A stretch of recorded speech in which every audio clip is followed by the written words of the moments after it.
Non, vous vous êtes pas trompé de ville, monsieur le Premier ministre, vous êtes bien à Nice. Une arrivée à Nice très remarquée pour le Premier ministre français Jean Castex après 12h30 de voyage en train de nuit. C'est un voyage symbolique de plus de 1000 km depuis Paris, effectué pour mettre en lumière une concrétisation rapide du plan de relance post-pandémie. Un plan qui va consacrer 5,3 milliards au secteur ferroviaire, dont 100 millions pour ce type de train. Le Paris-Nice en train couchette avait été arrêté en 2017 faute de rentabilité. Il renaît aujourd'hui et sera bientôt suivi par le Paris-Tarbes. Des liaisons à haut potentiel, selon le Premier ministre.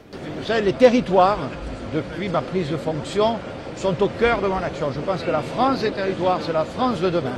C'est par elle que nous relancerons encore plus vite, encore plus fort notre économie, l'emploi, l'innovation. Donc il faut, le rétablissement de ces liaisons, c'est aussi le respect que l'on doit aux territoires et à celles et ceux qui y habitent. L'un des atouts majeurs de ce type de train, outre celui de pouvoir admirer les paysages, est environnemental.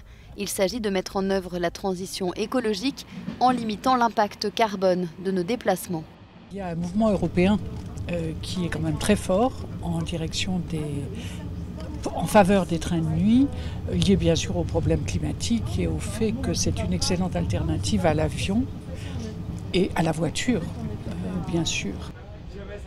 Dans un rapport sur le développement de nouvelles lignes de train transmis au Parlement, la France prend d'ailleurs pour modèle la réussite de la compagnie publique autrichienne qui a constitué un véritable réseau entre plusieurs pays.